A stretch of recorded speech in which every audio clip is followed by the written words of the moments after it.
Well, hello YouTube. In this video I will demonstrate how I do an approach into Princess Juliana International Airport. TNCM.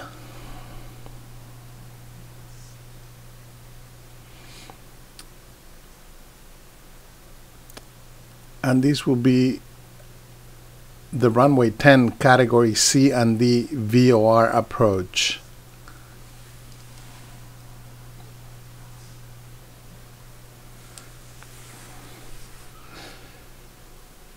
Looking at this plate and looking at this racetrack holding pattern over the VOR, I can tell right away that this approach is going to include procedure turns. And because I'm going to be flying a 737, I've chosen a category C and D approach because Cat C and D are for aircraft that fly and approach faster than 121 knots. There is no DME in this approach, so we will not be using distance. Instead, we will measure time, as we can see right here. The approach begins at the IAF, which is the initial approach fix. And for this approach, it's the Papa Juliet Mike VOR, which is a St. Maarten VOR, which has a frequency of 113.0. So regardless of where we're coming from, we will fly to the PJM VOR. We as pilots need to know which procedure turn we're going to execute, and that is going to depend from which direction we're coming from. When dealing with procedure turns, we follow these steps. Step 1 is to extend the inbound leg.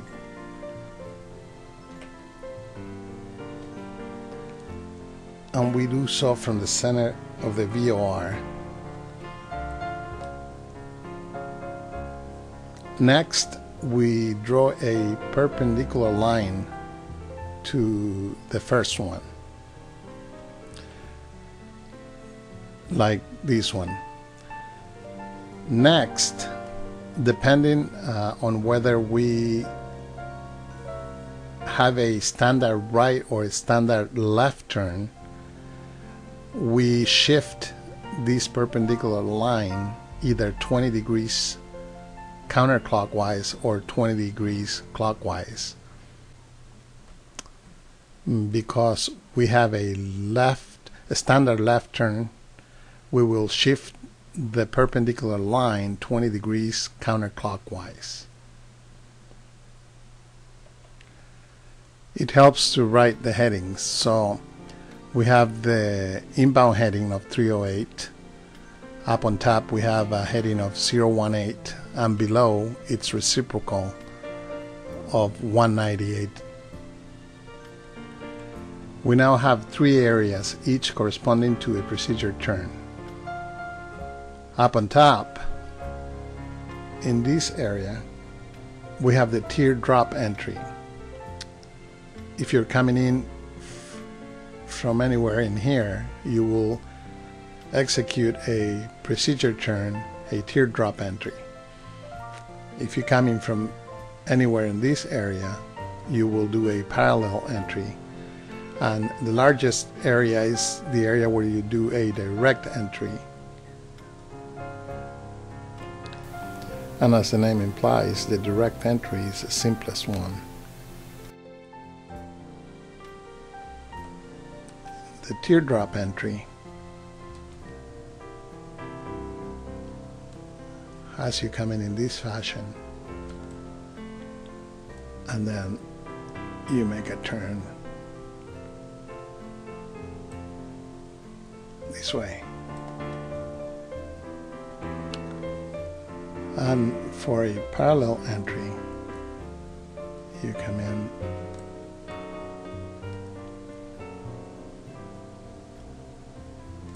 like that. For the sake of simplicity, I will execute a direct entry and will intercept a heading of 308 to the PJM VOR. Once we're established in a heading of 308 to the PJM VOR, we can complete the final phase of the approach. By looking at the approach plate, we can see that we need to arrive at the PJM VOR at an altitude of 4,000 feet. After we are established on a heading of 308 and we pass over the VOR, we have to start a timer and fly the 308 radial for 2 minutes. And we also have to begin descending to 1,600 feet.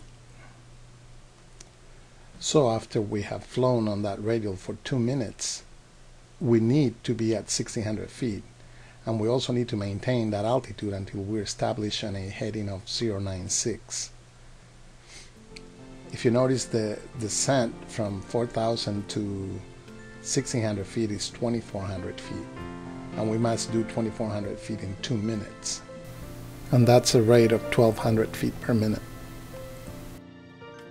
Additionally, after the 2 minutes are up, we need to make a turn and intercept the 096 heading to the PJM VOR.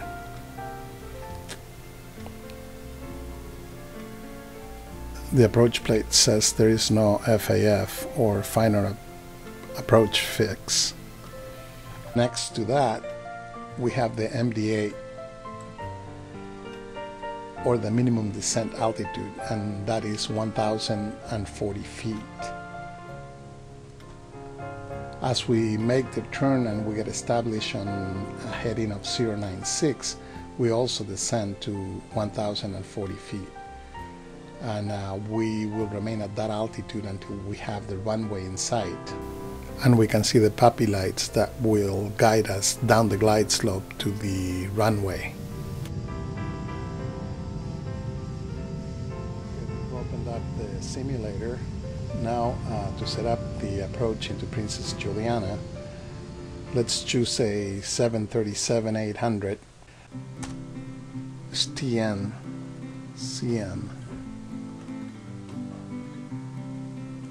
We'll click OK. And I'm going to change to daytime, and we're ready to fly.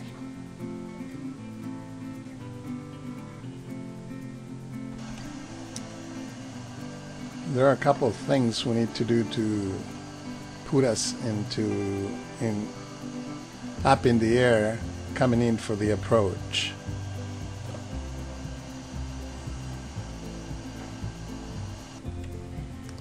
And the easiest way to do that is to use the map within FSX. If you recall from the first part of the tutorial, I said that we were going to be doing a direct entry, so we want to place the airplane somewhere in this area. So I'm going to drag it out here somewhere so we can do the approach. So by drawing the same lines that I did in the approach plate, we can see that if we came from up here, we will be doing a teardrop entry. From anywhere in this area, it'll be a parallel entry, but we want to be in this side so we can do a direct entry.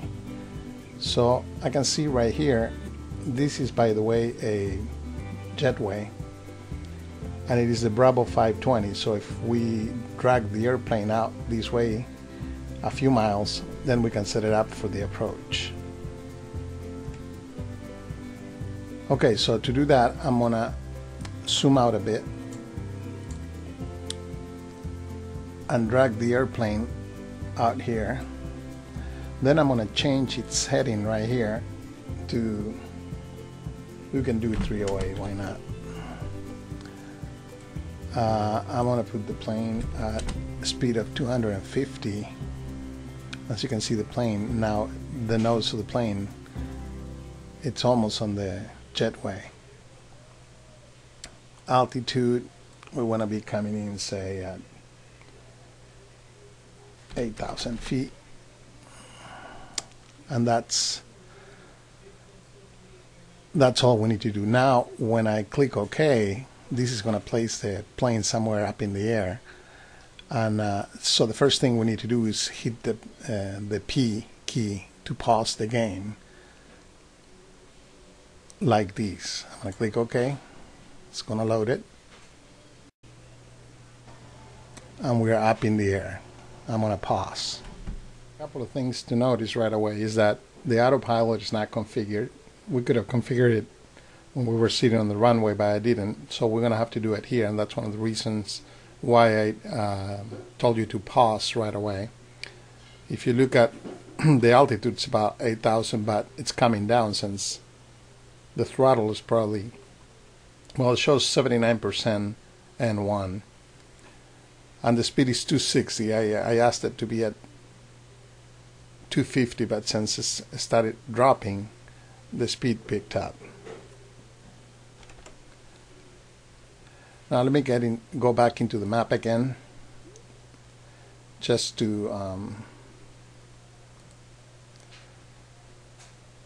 make a note of something. If you want to put the airplane exactly in the same spot that I have it, you can do so by choosing the same latitude of north 1752.51 and longitude of west 62 degrees 52.47.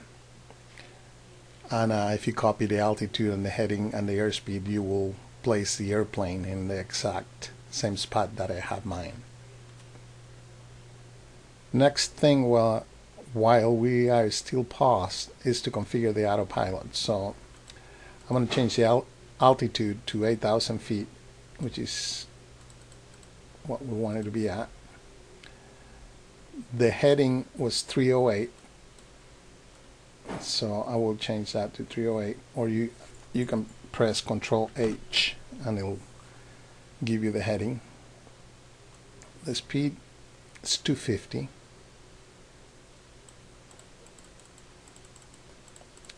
And we want to turn the auto throttle on. Flight director is already on. We want to turn the autopilot on. We want to click on the altitude hold. We're already on heading select, and we want to click on speed to set up the autopilot so it starts controlling the airplane. Once we release, we take it out of pause. A couple of things to notice. I'm in map mode, but soon I'm going to change it to VOR. But in this mode, you can see that we're almost a beam TFFJ. That's St. Bartholomew, St. Bart Airport. Double checking what we did, we look at the PFD and we can see that the altitude is 8,000 indeed. We have altitude engage, we have heading engage, we have speed engage. I'm sorry, let me move this out of the way. And the speed is 250. Okay, next we need to configure the radios. So I'm going to bring the radio up. And we need the frequency for the Princess Juliana VOR. Let me pull that up. And as you can see, it's 113.0. So we will enter that into the nav1 radio and a heading of 308 for the course.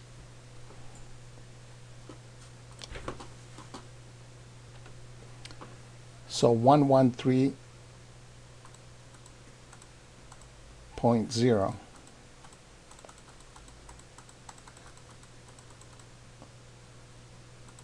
We change that to be the active.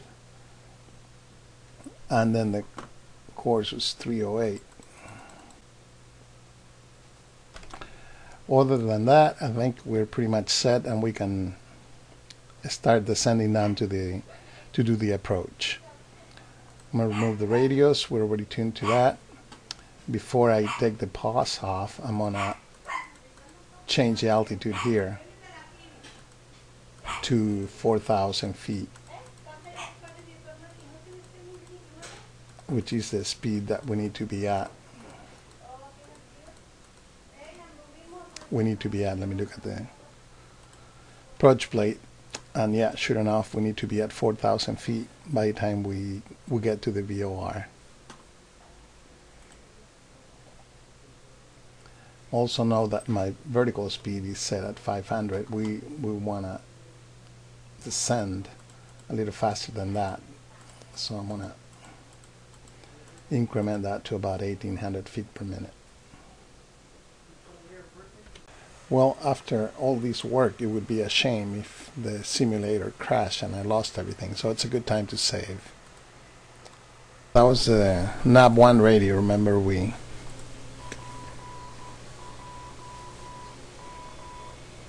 set it up so we could hear the Morse code, so now we know for sure we are receiving it. We are trying to track the 308 radio from the PJM VOR. As you can see, the CDI needle just started moving towards the center and it became solid. That means that we're getting closer to intercept it. On top of the rows, you can see the heading bug.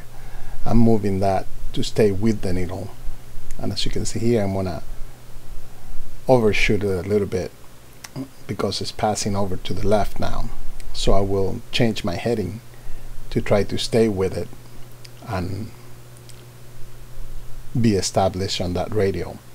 Also, if you take a look in the green letters where it says VOR1 at the bottom left of the ND, it says PJM. That's the VOR, Princess Juliana's VOR, and below that it says DME 3.9. That's the distance we are from the airport.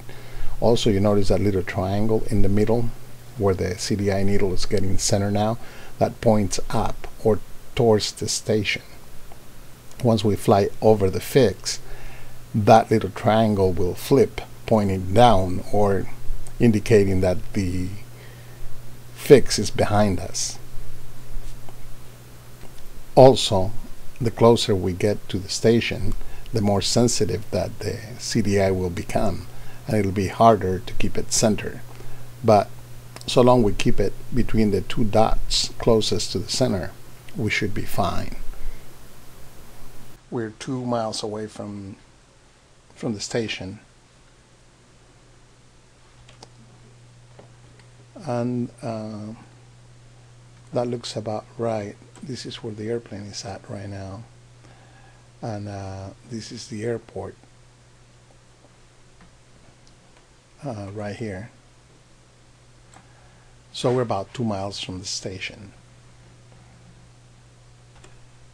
And looking at the approach plate, we can see we're 2 miles away, so we're about here,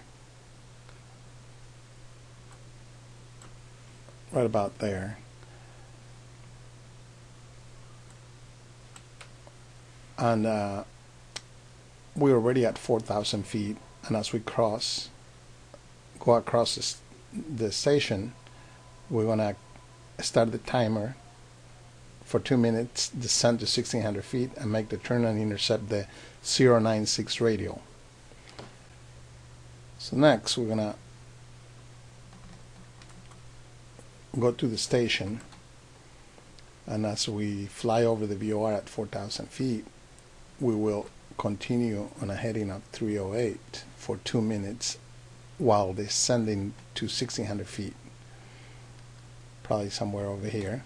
And then at that point, we'll make a turn to intercept the 096 radio back to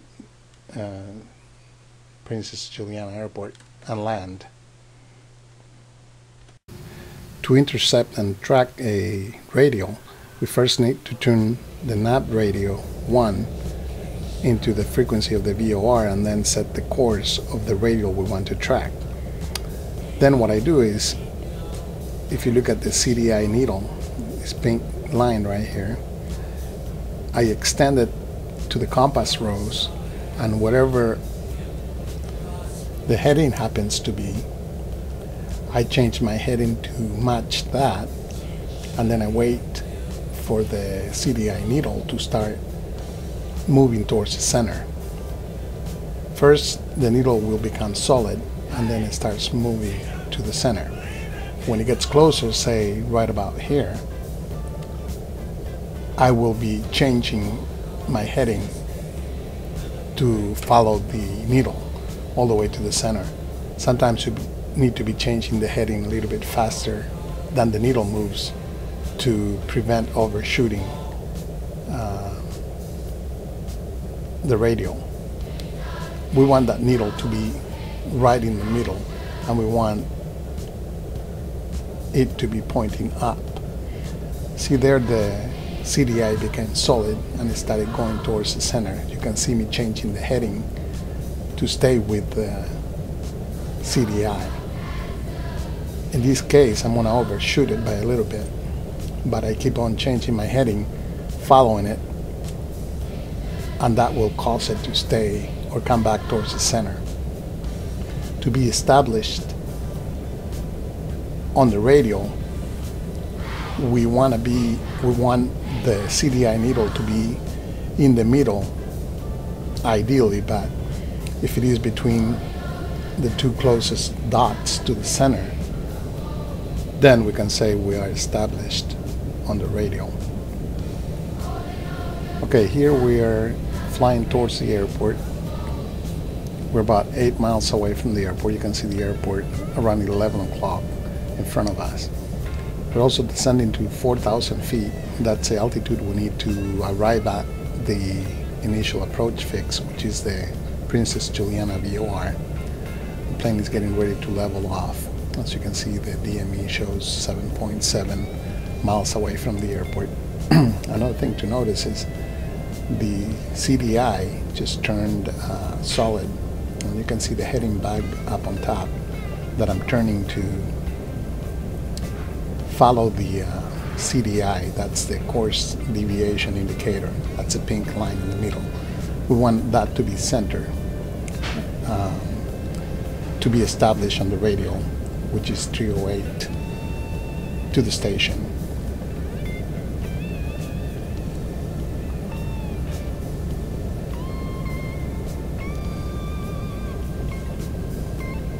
From here, we continue on to the initial approach fix, which is the Princess Juliana VOR.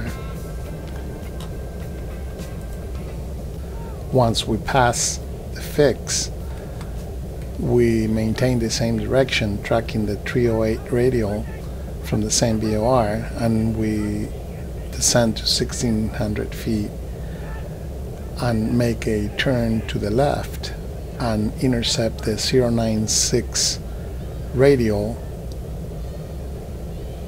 to the same VOR at Princess Juliana, and we land on runway 10.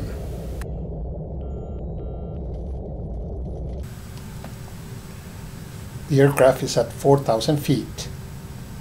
We're getting close to the station, which we're about a mile away, and we are fully established on the 308 radial. As you can see, the CDI is slipping away. That's because we're really close to the station. We're less than a mile. And as we go over, the signal will completely disappear. As you can see now, it's gone.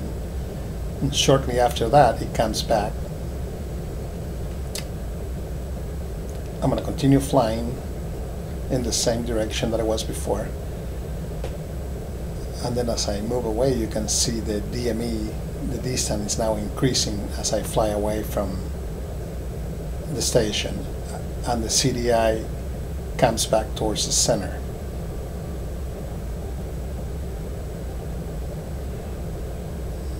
Now, after passing the station, looking at the chart, the first thing we need to do is continue on that 308 radial, start a timer, and start descending to 1,600 feet. Timer will be for 2 minutes. We will change the altitude to 1600, and the vertical speed will be 1200 feet per minute, because that's going to give us 2400 feet that we need to descend in 2 minutes.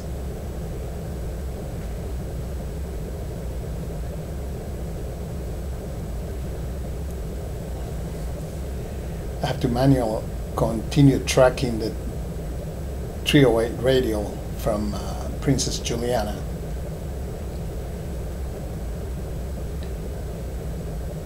As I fly away from the station, the CDI becomes less sensitive and it is easier to keep it centered. The DME distance is increasing, and I am also descending to 1600 feet. The aircraft has leveled off at 1600 feet. Now I'm going to start that turn to the left until I can intercept the 096 radio from the same Princess Juliana VOR.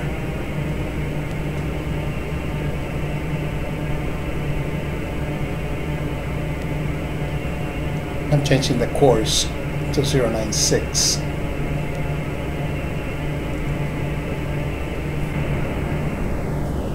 Start the turn first and then set the radial that you want to track in the MCP.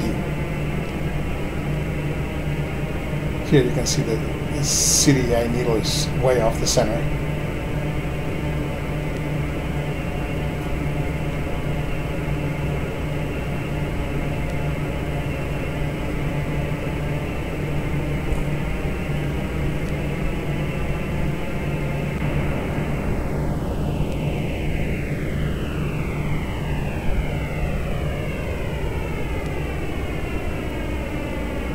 I'm consulting the chart to see what my MD8 is, 1,040 feet. As I made the turn, I was at 1,600 feet, and now I'm descending to 1,040. And I can't get any lower than 1,040 feet until I have the airport in sight.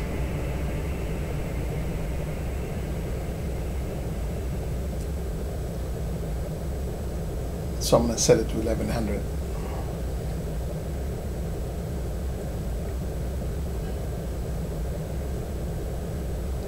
Now in the virtual cockpit, it's easier to see outside, but it's harder to control the instruments, control the autopilot, or see the instruments.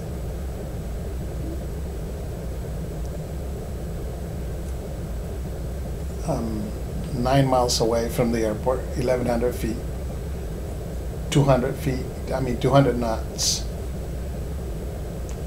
I'm going to reduce my speed to 170, lower the gear, and I'm going to start deploying flaps to slow up.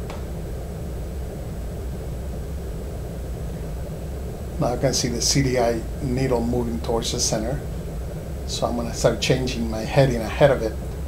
I don't want to overshoot it this time. I want to be lined up to the airport.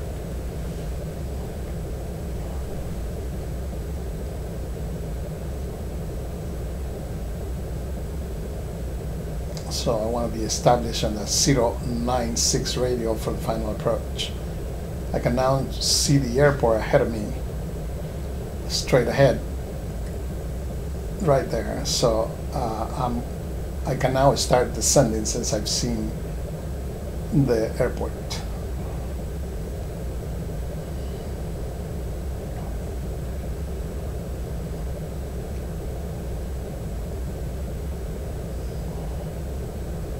So looking at the puppy lights, I'm going to establish the glide slope to the runway.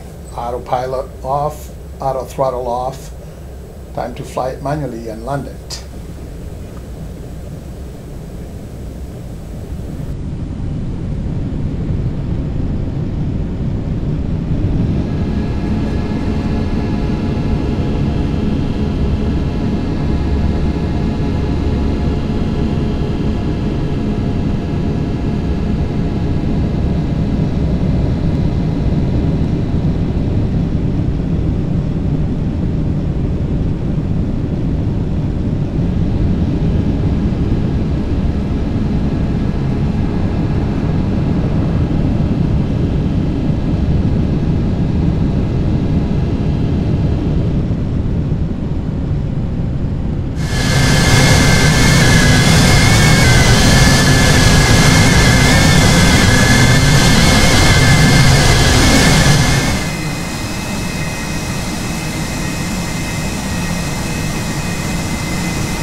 And as we look at the flight analysis, you can see as we're approaching the airport in a direct entry, we're going to be at 4,000 feet as we go over the station, at which point, according to the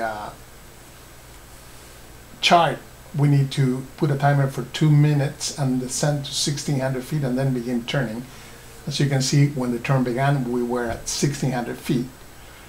And then we intercepted the 096 radio of the same VOR, and when we had the runway in sight, we began descending to the runway and landed.